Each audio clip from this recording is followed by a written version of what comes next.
I think I inspire. And I've seen guys walk right past teens with tank tops and holes in their jeans. Should it be a crime to be a woman? This is where the part where it comes in, where it's directed towards women or girls in schools rather than men.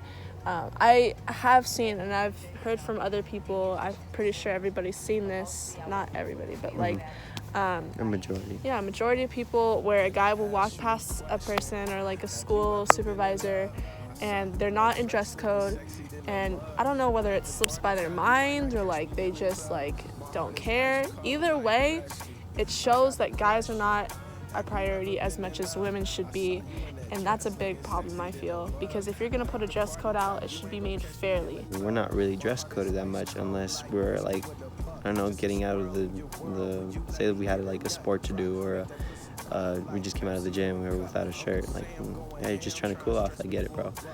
Yeah, and it shouldn't be like I said, it shouldn't be a crime to be a woman. It's Guys more should be taught to respect women. respect that, not girls having to cover up saying like, oh, you know, be careful of guys. Oh, like, what the fuck? Yeah, it's just weird. Is it okay to cover up our needs, but guys to brag about the last girl that was on her knees, and we act like this is how it's supposed to be? I mean, I don't think I need to explain that. I mean, Yeah, it's pretty straightforward. Yeah. I'm just here. but like, girls, like, you don't see us saying like, oh damn, you know, like this and that. Like, we'll talk to each other about it, but I like, sucked the soul out of him. I know, like, no, like, you're not gonna guys, say that in a group of people. Guys will mean- feel open about it, but as soon as a girl says that in front of a diverse group of people, like guys and girls, to be like, oh damn, she's a hoe. No, like, she just does what she wants. Like, you know, if guys could be doing that, that's why the can't one a thing girl that do bothered it? me growing up in high school. Like, who's fucking who, and like if they're considered a hoe for fucking more than one person. Like, what is really a hoe? Of like, I feel like a hoe is someone that like has sex for money, which is basically like prostitution, which I feel like where the word hoe originated from. Not someone that has sex for fun. Like, that's Yeah. nothing. Like, All right, so no love, kids. that was there's actually a part 2 to that, but we're gonna carry on with this video. I don't want to make it too long. That was part 1. Part 2 is down below if you want to see it. It's called Illegal Morals. It's not poetry that's in the caption like how I do it now. It's actually in the picture. It's a picture of a girl, like, she's laying back with no clothes on. There's 2 parts to it. Another one that I figured that hit close to home. I feel like it's really direct. It's short, but it's like, I like it. I find that a lot of other people like it. This poem's about how I was turning away from religion and what it's like to be in the middle of like not wanting to let go of religion, but at the same time you want to let go of it. I didn't really put a name on it, so I don't put a name on a lot of my poetry, actually. You should know that, because I'll explain that later. Okay. I'm an angel but got ties with the devil. A one-way ticket to hell as I'm falling down underneath. This wasn't my schedule. I'm supposed to return to heaven, but as a rebel with wings, it's all missed opportunities and a switched mental. I've been unfaithful, I played with fire, yet I don't feel the guilt or desire to change back into the person I once was. So, I feel like this is pretty direct. I don't feel like I need to explain this, you know. Change back into the person I once was, which was like religion, you know. I was super Christian, you know. I mean, I once was we grow raised up, in a Christian home and stuff, and then yeah, like once we grow up, we're independent of our own thoughts and everything, you know. One thing I didn't like about religion growing up as a kid is that I was forced to go to church, not have my own ideas supported, not to be like fully going to church. Like, being forced to go to church made us not want to go to church, most of us. I feel like that's still a lot of part where they made it adults look fuck like a up. chore, like a task. Like, it shouldn't be a Exactly. chore, it should be an option. I mean, we all have our different beliefs. I believe that we should all have independent thoughts. I don't believe in like suppressing people. I don't believe in adults suppressing their children from expressing or asking questions. I mean, I'm pretty sure they don't suppress for asking questions, but if she wants to feel a certain way towards what she believes, I feel like if you don't allow a person to grow like that, you're not allowing them to express other things in life, because religion is taken so seriously. And so In if it's families, like, it's like when religion's the main It's a thing. whole lifestyle. It's a different lifestyle. It's like there's Yeah. things you can do and can't do, and so many restrictions. This isn't like when you were a kid. This is a different time. Like, these restrictions have to go. so next poem that relates to me a lot.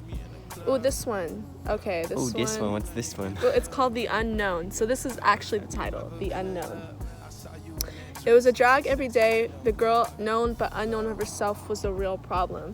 So the girl known, so she's popular, she has a lot of friends, but she's unknown of herself. She doesn't know herself. Eyes to the mirror, she tells her other, I wish I could tell you what it's like to be me. She tells her other the perception that she has on her physical appearance, but she just doesn't know herself. So it's complicated, you know? Like, it's hard to explain I mean, it is what it is. It's exactly how I explained it, because it's like, when you don't know yourself and you look in the mirror, it's really weird. I don't know, it's just, you know what I'm talking about? The reflection of who you are. Yeah, reflection of who you are, but you still don't know yourself. Yeah. So you don't recognize your own reflection of who you are as a person in the mirror? Yes. There you go. Yes, exactly. She finds it hard to be happy. She looks for outlets like love or drugs, money, all things addicting. Where's a happy place, a safe space? I wish I could tell you what it's like to be me, she said. To be confused, unconscious of herself, she can't even reach to a mirror. What is wrong? What is the problem? Her emotions are out of sorts, it seems. What is wrong? What is wrong? It's repeated at random times to find a solution. Literally, I used to do this.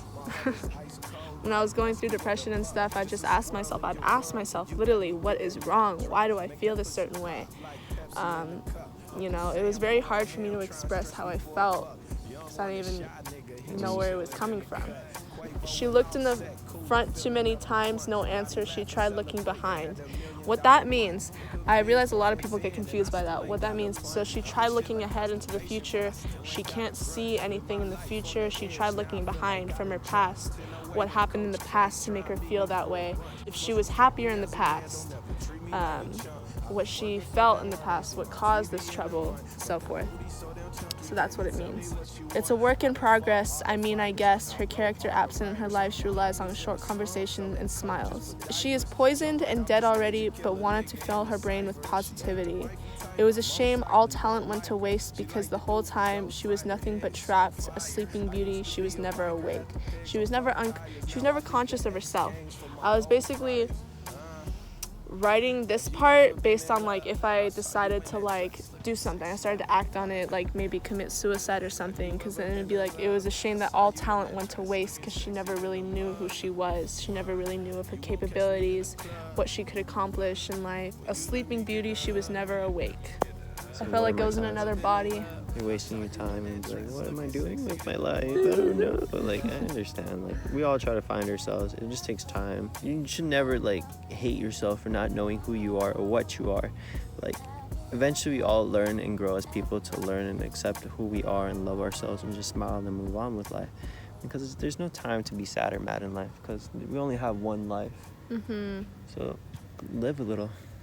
All right, and then for this one really hit home, because this was another time when I was trying to get over someone else at the same time and still trying to find myself, and I felt like I didn't have any friends at the moment. I'm talking about another poem that I'm about to read. I don't know if you read this one either, but it's also about depression and stuff and not knowing yourself and shit, you know? Okay. This one's called White Noise.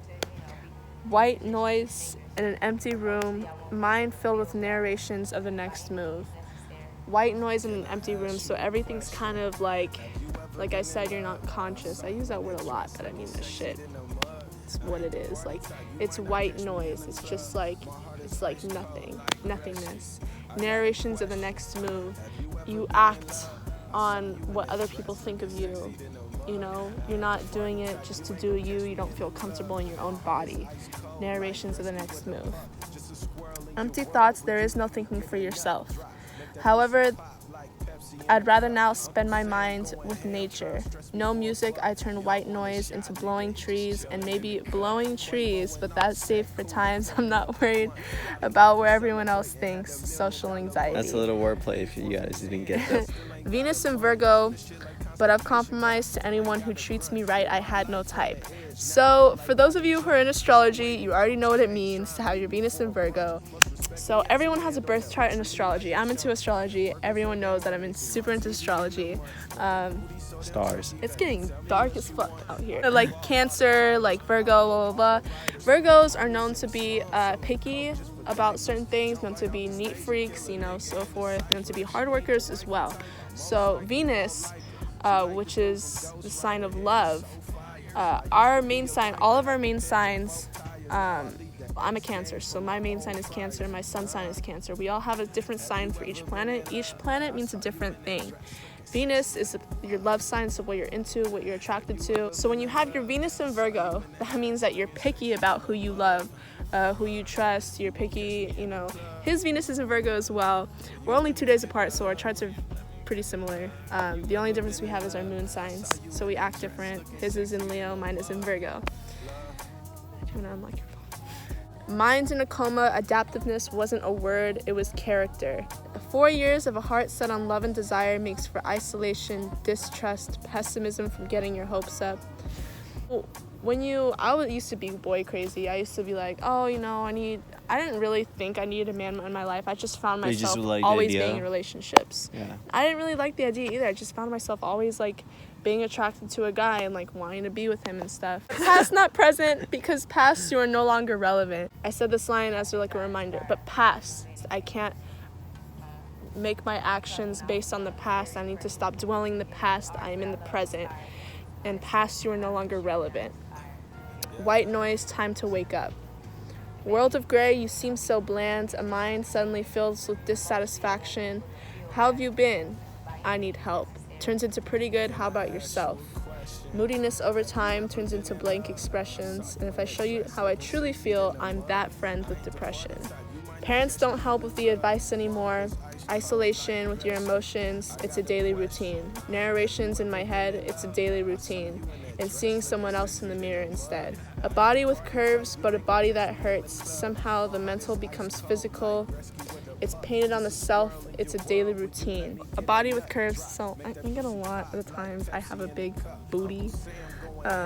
So I'm not even gonna get into it. But a body with curves, but a body that hurts. Somehow the mental becomes physical. The mental pain literally becomes physical. My whole body aches. When I get heartbroken or something happens, that's literally what I meant. That's actually just relating towards me specifically. It's painted on the self. It's a daily routine. It's painted on the self. I do makeup, so yeah.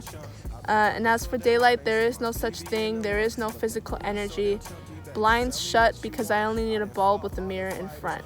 So blinds shut, I only need a bulb with a mirror in front. Also relates to how I do makeup because, I have a little thing where it's those mirrors that you do for makeup. I didn't need a bulb with a mirror in front. I would just do makeup all day, try and make up for my pain and stuff, try and do something, make myself feel pretty, whatever, do what I do. Can you unlock your phone again? Oh my god, yeah, see. In the mirror in front, door closed and an open window to let out the smoke. I suddenly become aware of the surroundings, turning nothing into everything. I forget I am the only one there. My actions, it's painted all over the room. I am disgusted yet comforted. My actions, it's painted all over the room. So I would keep my room messy, it was my actions. I had no physical energy. I would just lay in my room, whatever I did. I am disgusted yet comforted because my room is my comfort zone. So black and white, drawings of my fantasies and fears and dried up tears. It's a war zone in here. So yeah, drawings of my fantasies and fears. I draw too, so I'd put the drawings on my wall. They'd be black and white because I'd use pencils. Yeah, bam. So that means that. This was our first take. It was pretty bad, but don't worry, we'll get used to it. Fuck it. Well, fuck it. It's already dark. Fuck it. Hey, you can't even see my face. Alright, but yeah, anyways, guys, Amelia's gonna have her links down there if you want her Snapchat. She has some funny snaps on there. Yeah, she has her Instagram where she models, and she has her Instagram Teen Poet at Teen Poet on Instagram as well. If you also want to hit me up, I'll be at. No one cares. Okay, never mind. IG's at my IG, Twitter, and Snapchat are all the same username. It's Joshi Rosario. She'll probably link it up, probably not. I don't know. It's up to her. I'll put it in the thing, yeah. But anyways, guys, we'll be back. We'll try this again better. We'll try a different environment because we're a shitload of flies today. And my phone's at 5%. Yeah, our phones are at 5%. We weren't really prepared. We were just winging the fuck out of this. But, every good beginning has a rough start. All right. So we'll see you guys later. Stay tuned. We're going to have some more good shit with some better lighting. Yeah. Peace, guys. Smile.